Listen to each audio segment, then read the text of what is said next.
Bonjour à tous et bienvenue dans ce nouveau numéro du journal des sénatoriales. Et le jour du scrutin approche, c'est en effet le 25 septembre que les grands électeurs sont appelés aux urnes pour voter pour les sénateurs qui siégeront à la Haute Assemblée. Le Sénat va-t-il basculer à gauche? Jean-Pierre Bel, le président du groupe socialiste au Sénat, a averti mardi que l'alternance risquait de ne pas se produire malgré les victoires remportées par la gauche aux élections locales, car le combat est inégal selon lui. On l'écoute. C'est un suffrage indirect. Le sénateur, c'est l'élu des élus. Et donc, nous avons remporté toutes ces élections comme jamais. Les régionales, nous avons quasiment toutes les régions sauf une, 60% des départements, une très grande victoire aux élections municipales. La question qu'on devrait poser, enfin, on devrait même affirmer, le Sénat va passer à gauche. Et pourtant, l'alternance risque une fois de plus de ne pas se produire parce que nous sommes dans un combat inégal. Dimanche, le vote des grands électeurs sera déterminant. Qui sont-ils? Le rappel de Saveria Rojek.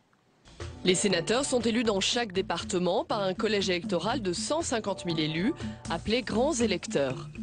Ce collège électoral est composé à 5% des députés de la circonscription, des conseillers régionaux élus dans le département, des conseillers généraux et à 95% par des délégués des conseillers municipaux. Le nombre de ces délégués des conseillers municipaux dépend du nombre d'habitants des communes. Dans les communes de moins de 9 000 habitants, certains conseillers municipaux sont délégués.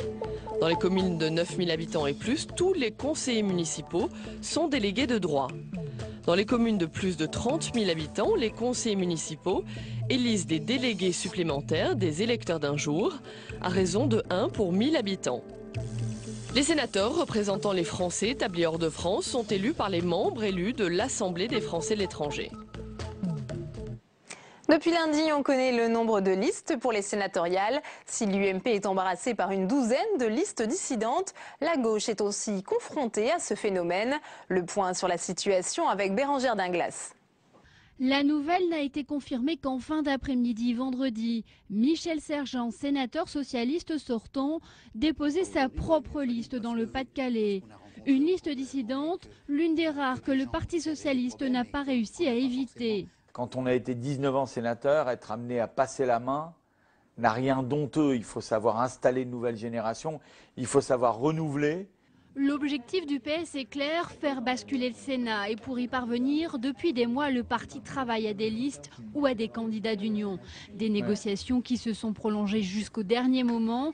Avec 2 sénateurs sortants, il y a 10 jours encore, le parti de gauche menaçait de déposer des listes dans les 6 départements d'Île-de-France. Finalement, le parti de Jean-Luc Mélenchon n'aura des listes que dans les Hauts-de-Seine et en Loire-Atlantique. Le pari est donc plutôt réussi, même si dans certains départements, la dissidence pourrait tout de même poser problème. C'est le cas dans le Maine-et-Loire, le Puy-de-Dôme, mais aussi en Isère où les alliés d'Europe Écologie ont maintenu leur propre liste. Mais en Isère, la droite aussi est divisée, comme un peu partout d'ailleurs. En tout, des listes dissidentes ont été déposées dans une douzaine de départements. Une multitude de candidatures qui pourraient coûter cher au parti de la majorité.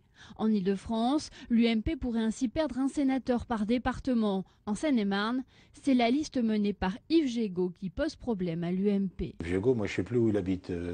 Il siège encore à ma connaissance sur les bancs de l'UMP, me semble-t-il, à l'Assemblée nationale. Il est aussi au Parti radical, dont il doit être un des vice-présidents.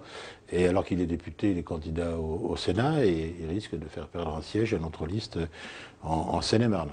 Si les scores entre l'UMP et le Parti socialiste sont serrés, c'est le centre qui pourrait jouer un rôle d'arbitre. Et au risque de fâcher la majorité, le parti d'Hervé Morin a parfois fait le choix de faire cavalier seul, comme dans les Hauts-de-Seine, où 2 listes centristes s'affrontent. Nous soutenons Hervé Marseille et nous espérons que son investissement dans sa ville, dans son agglomération, l'amènera à être reconnu et à devenir sénateur. J'y crois. Les divisions sont nombreuses, mais au lendemain de l'élection, tout le monde devrait se retrouver derrière son champion pour la bataille du plateau.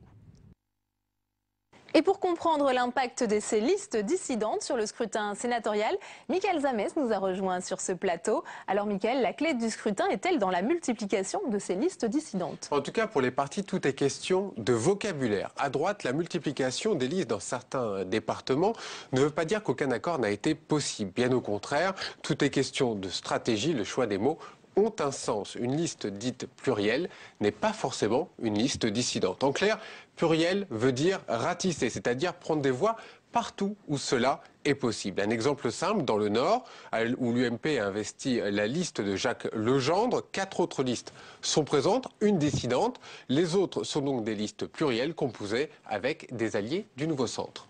Mais ce n'est pas une stratégie sans risque, Mickaël. Hein.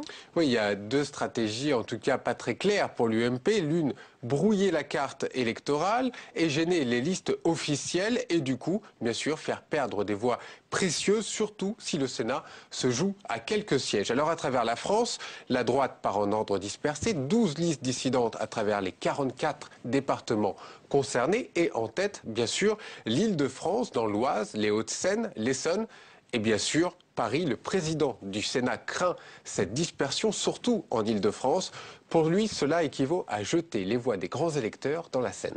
Et la gauche n'est pas épargnée non plus par ce phénomène de multiplication des listes. Oui, le PS a réussi à éviter des dissidences trop nombreuses, surtout avec le parti de gauche, au prix de négociations pour les futures législatives. Par contre, ils n'ont pas pu empêcher quelques listes venues des Verts, du Parti radical et au sein même du Parti socialiste qui pourraient lui faire perdre des voix indispensables. C'est le cas dans l'Essonne, le Pas-de-Calais, l'Isère ou encore le Puy-de-Dôme. Au jeu dangereux des dissidences, la gauche a gagné peut-être un premier combat, mais n'a pas encore gagné la bataille du Sénat.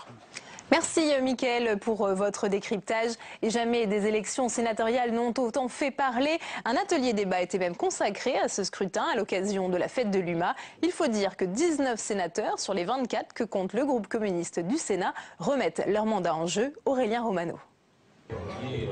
La fête de l'UMA, une pause dans la campagne des sénateurs communistes. La rencontre avec le public est l'occasion de faire connaître le Sénat et imaginer à quoi ressemblerait une haute assemblée de gauche. Avec 19 sénateurs renouvelables sur un groupe de 24, la présidente du groupe est confiante mais prudente. Oh ben, y a quelques départements pour l'instant où disons que c'est pas encore assuré quoi. On verra. On a des départements de la région parisienne où on est 3e de liste et donc dans l'Essonne par exemple. Val d'Oise, l'Essonne, c'est pas assuré. Donc voilà, moi j'espère en garder 24. Après les élections, Nicole Borvo entend conserver la présidence du groupe.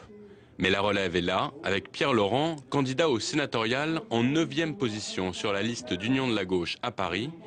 Il devrait la remplacer à mi-mandat. Oui, on va suivre tout ça attentivement, mais je le suis déjà et puis on travaille bien avec Nicole. Voilà, on travaille déjà en étroite liaison, donc oui, évidemment très attentif à la rentrée du Sénat, oui, parce qu'il va s'y passer des choses de toute façon. Oui. Christian Favier espère aussi une bonne surprise dimanche. Ce futur sénateur est numéro 3 de la liste et actuel président du Conseil général du Val-de-Marne, un poste qu'il compte bien conserver s'il est élu sénateur. Faire profiter de l'expérience d'un président de Conseil général communiste, et on n'est que 2 en France, donc pour l'instant il n'y en a aucun évidemment au Sénat. Ça demandera évidemment pour nous une organisation du travail permettant de continuer de gérer le département dans de bonnes conditions.